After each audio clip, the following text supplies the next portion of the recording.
So thank everyone for coming to this talk. My name is Pfiester. I'm the founder and CEO of Protexity, which is a New Jersey-based cybersecurity consulting firm. After Max's talk, we're going to break things down more to a non-technical level and deal with the kind of philosophical aspects of security. So, about me, I've been, doing offensive security for over 10 years. Been dealing with technology since 1986 when I was first exposed to the Apple IIe in middle school. So I'm aging myself here a little bit. My focus is on penetration testing, red teaming, security assessments, and things of that nature for the small and mid-sized business space. The next thing we're going to talk about on the agenda is the adversarial thinking, right, and the benefits of it when it comes to being a cybersecurity professional. Then we're going to talk about how to develop it and then get into some Q&A. So, went through that already, went through that. Okay. So this talk, right, is for anyone in cybersecurity, right? So whether you're in GRC, whether you are in DFIR, you're on the blue side, if you're on the red side, this talk can be beneficial to you. It is not a technical talk, okay? So it is primarily around changing your perspective on things and enhancing that perspective so you can mitigate risk better. Went to that. So anyone here familiar with The Art of War? Okay. It is one of the most quintessential books on strategy. I have been reading it over and over and over for years. There is one quote in that book that, to me, is probably the most valuable quote when it comes to understanding, the adversary and understanding yourself and winning any type of confrontation. And that is this. I'll give you a second to read it, okay?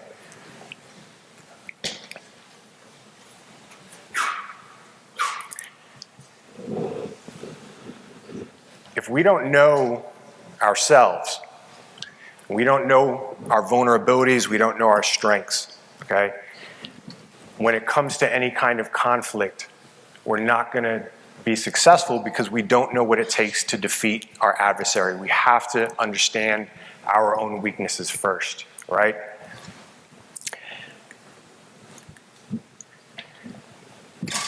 So as security professionals, our job is to protect something of value, right? I can't really see from this perspective. So whether that's money, whether it's data, right? The whole point is protecting something of value. How do you do that? You start with a barrier, right? Any kind of barrier is going to be in the way of what is valuable. That barrier, the whole purpose of it, is to stop who is going after it. So security follows a feedback loop, right? The first thing it begins with is preparation. So that's knowing our environment, it's knowing ourselves, it's knowing the things that we value that we're trying to protect, right? After that, we take steps to prevent, right? Anything from attacking it or gaining access to it. Not all detection or not all prevention is 100% effective. So as a result, you have to consider if something, if a preventive control is evaded, destroyed, overcome, how can you detect that and then respond. So anyone that has worked in a SOC knows that an organization has preventive controls, it has firewall, it has EDR, it has all these different controls, but those controls sometimes fail. And what are we gonna do, right? We have to then detect the malicious activity after that and then respond to it and put that fire out as quickly as possible. Now, those evasions that get past prevention, they turn around and they feed preparation again, right? Because you now have new information that showed you where your preventive measures, those controls aren't fully functional. Okay, so this is just a different perspective of that wall that I showed you in the previous slide, okay? It's an obstacle. It's whatever security control it may be. It may be a firewall. It may be, an EDR. It may be multi-factor authentication. This is what an attacker essentially sees, just figuratively speaking, symbolically speaking. It's a wall. It's some kind of obstacle. Attackers are going to look at it and they're going to say, okay, how do I get to the other side? Well, there's going over the wall. Right? There's going under the wall. There's going through the wall, and there's going around. Those are essentially the 4 ways of attack for any obstacle, right? It's not literal, right? Because when you have multi-factor authentication, you're not necessarily going under something, but I think you understand the concept.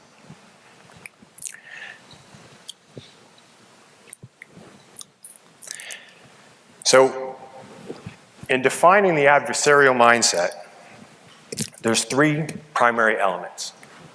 The first one is adversaries. It's considering who wants to harm us, who wants to gain access to, our data or our money, right? So we have to have a thorough understanding of, who those people are. They could be nation states, they could be lone wolves, they could be insider threats, whatever it is, as far as people are concerned, we have to have a thorough understanding of them. The next thing is capabilities. So what do those adversaries have that can harm us, right? Is it unlimited resources? Is it, malware development? Is it exploit development? All of these things help us understand the threat that they pose to us. The next thing to consider with that adversarial thinking is the outcome. So you have an adversary, that adversary has capabilities, and then when we know ourselves, we can kind of, get a better understanding of what the outcome of a confrontation with that adversary would be. Is it going to be where they obliterate us? Are we going to be able to keep them at bay for X amount of days or hours? Anyone that's worked like in a big corporate environment that has a SOC knows that they get hit with tons of phishing emails all day long. They get hit with different types of attacks on the perimeter. Some of those attacks last days, weeks, months, and then eventually someone gets in. So I trained in knife fighting for a little while because I had gotten into a fight one time and I was stabbed 3 times. And so I was like, I don't want that to happen again, right? And so I went and I started training and I learned something very critical that my instructor told me. And he said, the best way to defend against a knife attack is to know how to fight with one. And the reason being, if you understand how the attacks occur, you can better defend because you know the limitations of the attack. So knife fighting, for one thing, they teach you about what are called angles of attack, right? Like, so you look at the numbers on a clock. Those are all angles of attack. When you understand that, you can anticipate how an attacker is going to come at you with the attack. right? Is it going to be a slash? Is it going to be a direct thrust? All of these things help you better prepare for it. But I will tell you, anytime you get confronted with a knife, if you can run, that's what you need to do. So the whole purpose of this talk is to show you the power of perspective, right? Here we have a house. Everyone's looking at this house, but people see different things. So you take a law enforcement officer. They approach the house. They're going to be looking at that house from a different perspective than, say, a landscaper. They're going to say, okay, I see there's a potential danger here because there's a lot of bushes, there's a lack of lighting.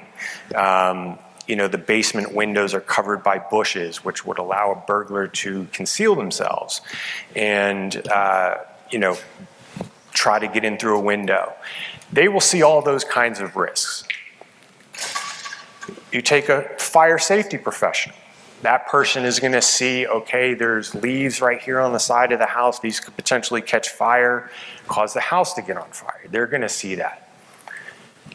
Interior designer is going to see something completely different from the fire safety or law enforcement person. And again, the landscaper on the outside is not necessarily concerned with the inside, right? So when you have an adversarial mindset, it allows you to see threats that the average person can't see. And so as a cybersecurity professional, your goal is to mitigate risk, right? The power is in being able to anticipate threats before they occur, right? Before they can take advantage. You know, if you take like a carjacking, right? It's always better to see the carjacker approaching from 100 feet away. You don't want to see the carjacker right here because you have minimal response time at that point. The further away you can see a threat and take action, the better off you are. All right. So qualities. Being observant is absolutely critical, right? Because if you can't see something, you can't respond to it, right? You can't destroy what you can't see. You can't stop what you can't see, okay? So being observant of your surroundings, everything that's going on in an environment is critical. If you see things but you can't remember them, it kind of defeats the purpose, okay? Next is abstract thinking. Both from an attacker's point of view and a defender's point of view, you have to be able to imagine. You have to kind of, you know, get creative in your thinking process about, okay, what if this happened? What if the attacker did this? What if we did that, right?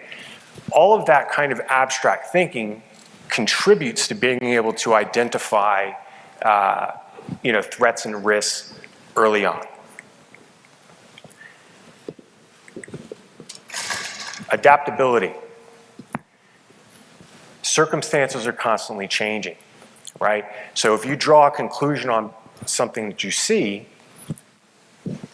you have to be able to adapt, right? Change that conclusion that you came to quickly and then come to a secondary conclusion as you gain more information. And the next is a competitive mind, right? You have to kind of look at this as a game, right? That you are trying to win. You are trying to outwit your adversary, right? They're trying to get in, but you're competitive. You're not going to let them win. You have the hometown advantage. Any chess players in the room? Only a few, okay. So you'll appreciate this. I'm a big chess player. So the purpose of these two columns is to try to show you the contrast between when you don't have this mindset and when you do have it, okay? So a person that doesn't have the adversarial mindset is not thinking ahead, right? They're just thinking like, okay, I'm gonna just do this one thing and, you know. But the person with the adversarial mindset is playing a game in their head. They are thinking, okay, if the person does this, then I'm gonna do that. And if they do that in response, then I'm gonna do this. And they have all of these scenarios that they're playing out. That allows them to, you know, figure out what moves actually would be the most effective, right? Rather than just choosing things willy-nilly and leaving it up to chance. If you just like move, right? I'm sure you've seen people like this. They just move, but they don't really have a plan. They just do what's, you know, whatever comes to mind. But adversarial thinkers are always, you know, thinking, okay, I'm moving in this way. This is going to lead me to here. It's going to lead me to there, right? They're moving with purpose to achieve a goal.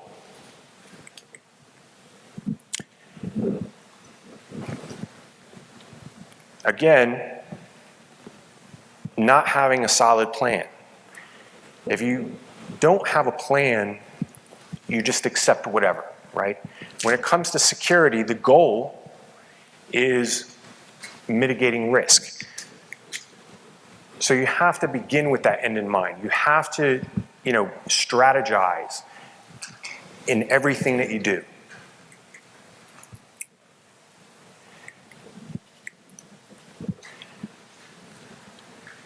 The adversarial mindset is very powerful, right? Because security only moves forward in one way. It's only one way, and that is attack. Attack shows where a security control fails. And as I was telling you in the beginning, you have that feedback loop. You prepare, you prevent. When the prevention fails, you go to detection. And the detection tells you there's a threat, you need to respond to it and put that fire out. So when it comes to, you know, that feedback loop, it's only attacks that drive security forward. Now, no one wants to sit around and wait for attackers to do it. And the reason you don't want to do this is attackers have hostile intentions.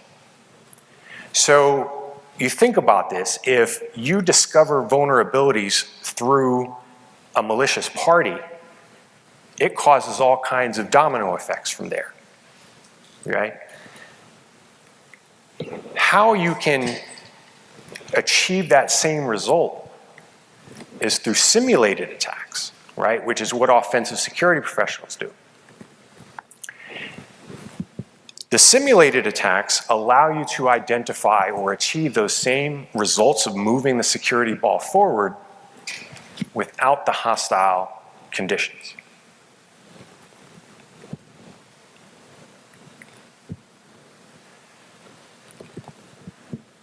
So this is not just cybercrime, it's any crime, right? It requires 3 elements. The first one is intent, right? So someone says, I want to hack that organization. I want to target them. So now you have the intent. We can't control anyone's intent. If a person decides to come after us and they really want to do it, they're going to do it. But you can have intent, but not have capability. And if you don't have capability, it's really not that much of a threat. The last thing that is required for the crime to occur is opportunity. And that is the one thing that we have control over. We can deprive people of the opportunity to attack us and be successful at it. So always remember that. The goal is to deprive an attacker of opportunity. And we're doing this through our security controls. So this adversarial thinking, right, that I'm stressing to develop, there's targets of it. It's not just in general, right? So in our industry, we're familiar with those three things, which are people, process, and technology. If we deprive an attacker of opportunity in these three areas, the organization remains secure. So you take what was it, MGM, right? I don't know about you guys, but my understanding is that hotels and casinos have some of the best security in the world, right? So how did they get hacked? They got hacked through a person. So they looked at the organization and they said, okay, we've got capability, intent, and opportunity, and they went after people. And that flaw right there opened the floodgates for them to compromise that organization. So applying, the adversarial thinking, right, of considering the people, their capabilities, and those outcomes, and anticipating those kinds of attacks, using an adversarial mindset, you can strengthen those defenses. The whole point is to figure these things out before attackers show us.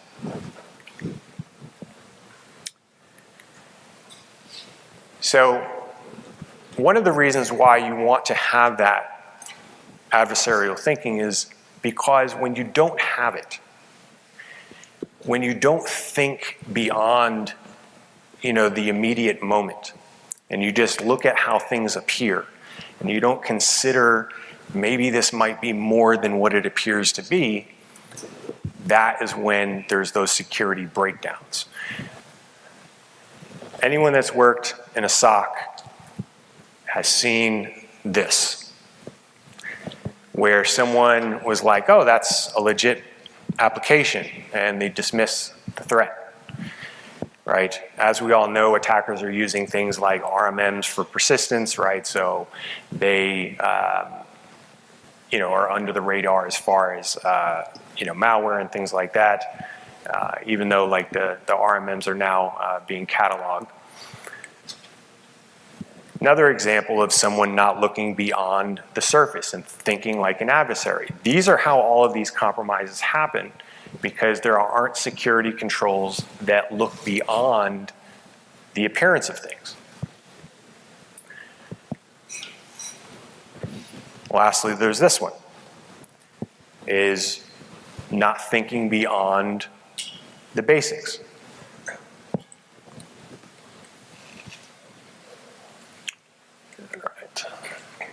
So,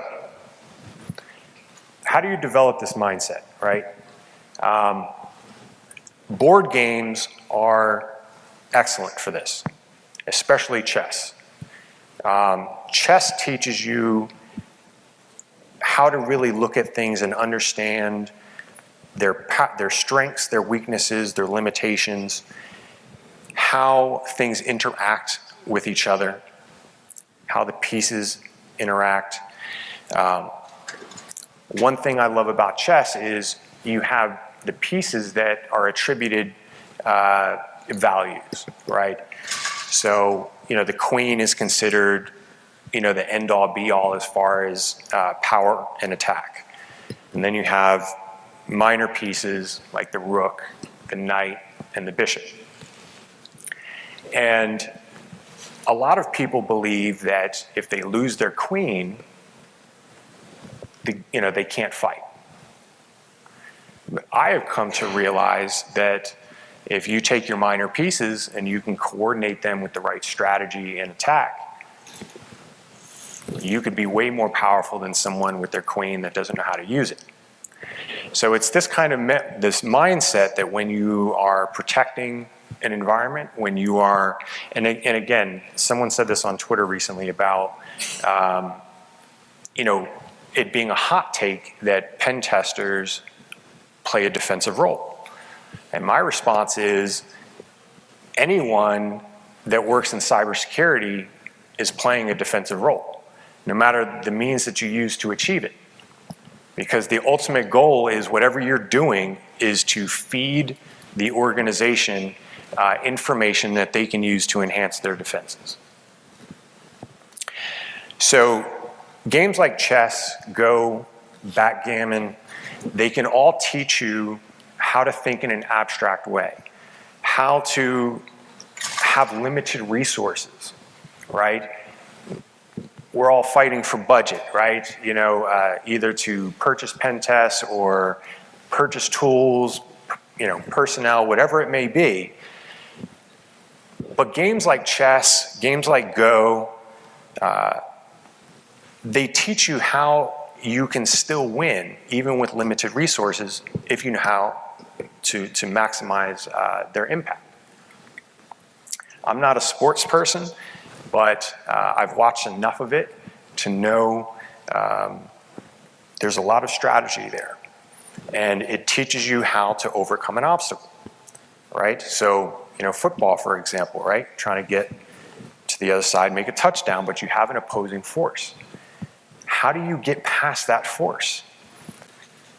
And it's that kind of thinking that allows you to anticipate threats, vulnerabilities, you know, deciphering attacks. Are they what they appear to be? Is there more to it? It's that kind of thinking that makes you better at mitigating risk. Any martial artists in the room? Okay. So, as you know, it's a game, right? You're approaching a person, you're attempting to strike, or they're attempting to strike you. Well, how do you ward that off? You know, you may redirect it. You may confront it directly. You may step to the side. You may parry. You may evade. There's all these different martial arts that teach you how to deal with an opposing force. Cybersecurity is war. It's conflict at its root, because you have something of value and you have someone attempting to take it from you, gain access to it, whether it's ransomware, whether it's stealing IP, trade secrets, whatever it is, there is a war taking place. So all of these things help you develop that mindset to where when you are on the receiving end or you are trying to help an organization understand its vulnerabilities through offensive testing. All of these things teach you how to home in on those vulnerabilities, those little tiny holes, so you can help close those security gaps. Everyone learns differently. Some people learn by doing. Some people, you know, learn by seeing. I'm one of those people. I'm a visual learner. If I see something, I can repeat it. I cannot stress to you how powerful those books are. Okay? If you were to consume those books and take what you learn and apply them to cybersecurity, it would greatly enhance your ability to see risk and mitigate it.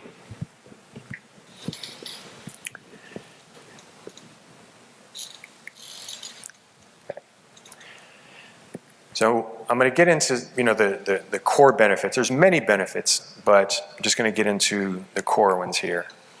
Okay. The whole point of security, right, is to maintain the safety of whatever it is that you're protecting. As I said, if you have a carjacker and you see that carjacker approaching from 100 feet away, you have time and space to respond. Every single attack occurs because there is a target in one location and there is an aggressor in another location. They have to close the gap over time and space for the attack to succeed. So this is why cyber threat intelligence is so important, right? You're understanding, hey, attacks are imminent, they have these capabilities, this allows you to respond earlier. Early warning systems are key to security because it helps you better prepare, okay? Anyone that has suffered ransomware without an incident response plan, fog of war, right? People are turning computers off, they're losing volatile memory, they're making all kinds of mistakes because they're not prepared and they're reacting in the moment. So you always want to try to stay ahead of threats, right? Back to the fog of war again. Being able to identify vulnerabilities under non-hostile conditions. We all see this on Twitter, right? Someone releases an ODA, right? Or something comes out Friday afternoon. No one wants to deal with that, right? You want non-hostile conditions for fixing or identifying vulnerabilities. Incident response is critical, right? Because you're going to have an incident at some point. Being able to have that adversarial mindset allows you to improve that incident response plan because you're thinking of all these possible scenarios, right, relative to your specific environment. This to me is the ultimate goal, right? Because if you have a culture in the organization, right, that is security conscious, all of those people, right, we all talk about the whole point of security awareness training, right, is to raise the awareness and kind of turn people into human firewalls. That really is the key thing, right, because hearkening back to the MGM attack, they were able to get around all those other technical defenses through a human weakness. So if you have a security culture, right, where everyone's aware and they're trying to be proactive, it goes a long way to securing the organization. Sorry. So, you got ahead of me. I had to throw a meme in here. So, I showed you the benefits, right? And this truly is the risk, because you're going to get hit. And being surprised is not the way to go. Simply because, for those of you that train in martial arts, there's a saying, if you hit first and you hit hard enough, you hit last. And we've all heard of those and seen those organizations that have been hit with ransomware, right? They weren't prepared. Some of them went out of business. They couldn't afford the ransom. It's a disastrous situation. The other thing is that when you are struck first, you lose the tempo. You're on the defense. You have to try to recover that. And it's not always easy.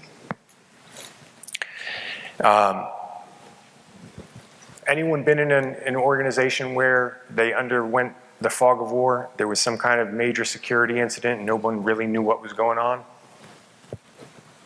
Was it crazy? Yeah. Oh. Well, you keep that between us, okay? So you have the fog of war, right? You want to avoid that at all costs, because you don't want to make mistakes, right? Not when you have other people's data, when you're the custodian of that. You know, business owners don't want to deal with business disruption, financial loss, reputational damage. It's a lot, right? So just covering those two, you have the disruptions and the expenses. It can also break down morale, right?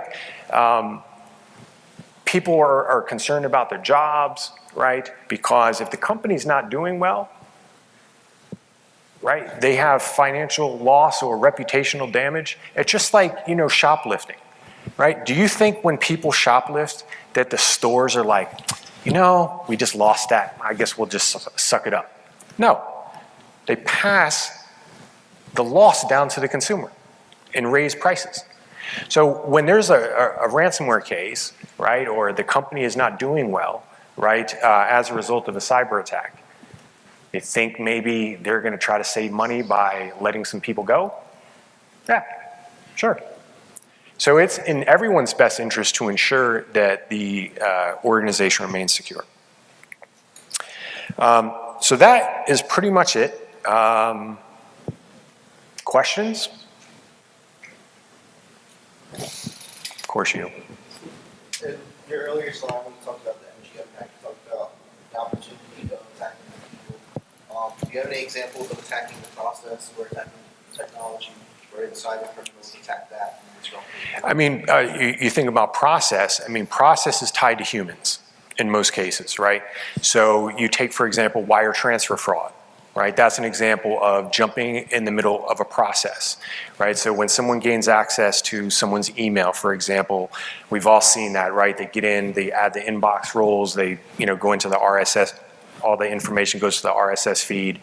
They turn around and now they are saying, hey, we're having issues with our bank. We need you to wire the money over here. That's an example of a process breakdown because your processes were flawed if someone could then just tell someone, hey, stop sending the money over here, send it over here. I can tell you, I know about I'm not gonna name the county, but a New Jersey county lost $650,000 from one of those process breakdowns. It happens all the time. There's huge losses.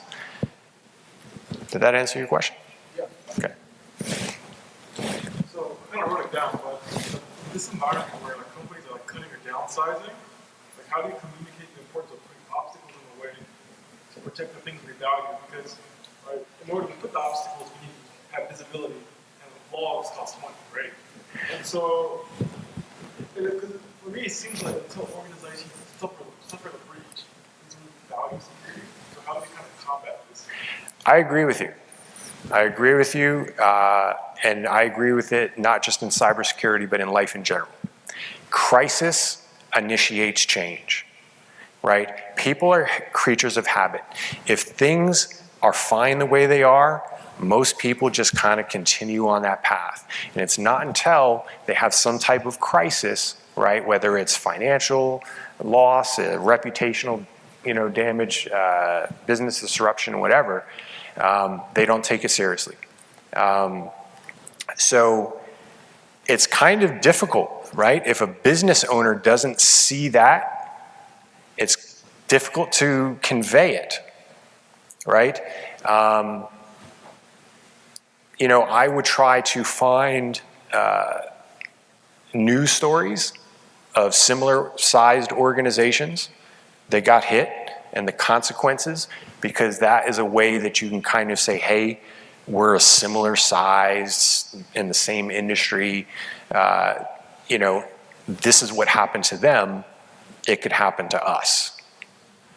The other thing that I'm going to tell you is there are a lot of free resources or relatively cheap resources for defenders to use. There's a lot of things that are bang for your buck that are relatively free, MFA, right? There's so many things that you can do, and that's, you know, hearkening back to what I said about chess. When I first started learning to play chess, if I lost my queen, I would just submit. Because I didn't have the skills at the time to combat a chess player that had their queen, right? But what I learned over time is if I can properly coordinate these pieces, I can be very, very powerful. And I learned that. I have an attacker mindset, right? I've had it since I was a kid. I've always thought this way. I played a chess master in New York City probably about 15, 20 years ago. And I was just coming out guns blazing, right? Because that's what I do. And this guy had a counter for everything I did. And I just was so fucking frustrated. Like, I was like, nothing is working. Any pen tester that has been in a really well done environment will tell you, and I've had this meme, you know Rambo when he's doing a thumbs up? I posted a meme on Twitter, a couple years ago about, a junior pen tester in a hardened environment. If you have a very hardened environment, it can be frustrating as hell. I know any pen testers in this room that have been in an environment and it's like you're there for days and you're like, there's nothing here. But then, you crack through something. But there's a lot of free things, right? If you want to chat afterward, happy to guide you in that direction. Anyone else? Go ahead. So earlier you mentioned that budget can be hard to get, problem nobody ever has to deal with, and that there are basic things you can do. You just mentioned MFA as one of them. Are there other period of high-value targets, like the way you have limited resources? I mean, you can even Google, what do pen testers go after, right? And you'll find a list of things, right, that you could do in advance, right? Attackers, as people know, attackers often do things that make no damn sense, right? Like, who am I? They do all this loud stuff, right? Whereas pen testers tend to try to be, more, slick and under the radar. But there's all kinds of things. I think there's like Security Onion. There's all kinds of like open source SIM tools. I think, who are they? Name is eluding me. Who's the, is it OpenSock? Who's the young short stacks on Twitter? No, nobody knows short stacks? But I believe they have something coming out, right? For like an open source SIM. There's all kinds of things as far as prevention is concerned. That doesn't cost any money. Closing all the ports on the firewall, right? Making sure that the perimeter has nothing open, right? If there is, IP allow listing, right? To limit who can touch a service that has to be there. You follow where I'm going? There's a lot of things that people just don't do that have a lot of bang for their buck, security-wise. Somebody else said? No? Yeah. How do you get past the mindset, like an organization that believes they're doing, the things that make themselves secure, the things that make them SOX compliant? Oh yeah, we have a firewall, we run antivirus. We have two-factor authentication. Those are on some checklists, which will help you against random attackers, but not against determined attackers who's actually profiling your infrastructure. Like, how do you convince an organization like that to think beyond just like random attackers who will attack anybody who's open versus somebody who's actually interested in you? Well, I mean, when you have all the, the general best practices in place, right? For a lot of business owners, that's enough, right? Because it puts them in a defensible position, right? And a lot of, business owners, they're looking at money, right? And it's like, okay, how much are we going to put towards security? We've put enough. We're in a defensible position. We have policies. We have all these things. The fact is every organization, no matter how much security they, have and how much money they throw at it, they still get popped. We see it all the time. We see organizations that are SOC 2 Type 2 compliant, right? ISO, what have you, and they still get hit, right? I always tell people you can mitigate risk, but you can't eliminate it. If you take a car, right, and you go and buy the latest and greatest car, it has all of these security features or safety features. It's got forward, collision detection, side, all of this, advanced airbags, GPS, calls 911, does all of these things. You don't drive under risky conditions. You only drive when it's sunny out. And you get the best insurance, you take a defensive driving course, you follow all the traffic laws. You stop at a light, follow the law, proceed at the green, and someone T-bones you because they ran a light. You can do everything you want to, but you can't eliminate risk. And when it comes to an organization, the same thing applies. But the goal is to get risk down to a manageable or acceptable level, right?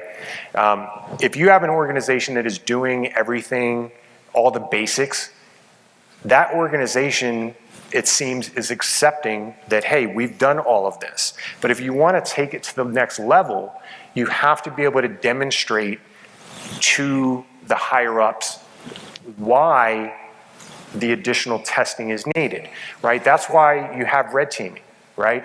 So, penetration testing is loud, right? I mean, you have some companies that do evasive, pen testing, but for the most part, pen testing is loud, and the whole point of it is to just try to find as many attack paths as possible during the course of the engagement. Red teaming, on the other hand, is when organizations have done all that pen testing and feel like, all right, our security controls are working, they're not, being able to get in. Now you're going to have someone who's going to do a stealthy attack with a specific goal in mind over a month, over 2-month period, using social engineering, using physical access, right? Using technological means, social engineering, either electronic or physical. There's going to be so many different aspects. Those types of engagements end up finding those little holes, right? That next level, security. Does that answer your question? Yeah, I think you're focusing on the benefits of, why you should have red teaming and penetration testing. But it's all, the problems that I face in many cases are convincing an organization that, like, okay, you've done the basics and, your firewall's in place, and therefore you're not going to get attacked by some random person who, is just scanning. Are you talking about as a consultant or on the inside? On the inside. My thought is, the whole purpose of testing, right, is to validate the security controls, right? That they're actually functioning, right? Because we often see this, that it doesn't do what we thought it was, right? You can password spray or you can phish a user for credentials, there's MFA, and then you just launch an MFA, spam attack, right? You just keep hitting, logging in until the person submits, right? Well, then that defeats the whole purpose of the MFA, right? So my thing is you have to convey or try to convince, upper management that there are additional risks by apex level attackers. So I like to categorize attackers like a pyramid, right? So you have, the commodity attackers, right? A dime a dozen on the bottom. But as the skill set increases, the amount of them reduces. So the amount of apex level attackers in the world is much less than your commodity, attackers that are sending those bogus Norton antivirus spam emails, right? But your nation states like North Korea or, Russia, China, those skill sets are very small. So naturally, the risk is going to be much lower, right? Because they're only targeting certain kinds of organizations. And that's like where your threat modeling comes in, right? You may be fine based on your threat model. Like, who are you, relatively speaking, right? What does the org do? Would they be the target of a nation state? And if they are, then your basic security controls are not going to do it. So I think the threat modeling thing is a way to kind of determine, how how you're going to approach persuading upper management. Anybody else? No? All right. All good. Thank you for coming. That's me on Twitter, 0x skeleton key. Feel free to connect with me on LinkedIn if you want. I apologize. This way of standing is throwing me off. I'm not going to lie. But other than that, thank you for coming. I hope it was somewhat helpful. But really, I'm going to end with try to always focus on anticipating what could happen. When you think along those lines, you're going to start seeing things that you never saw before. Okay? So thank you.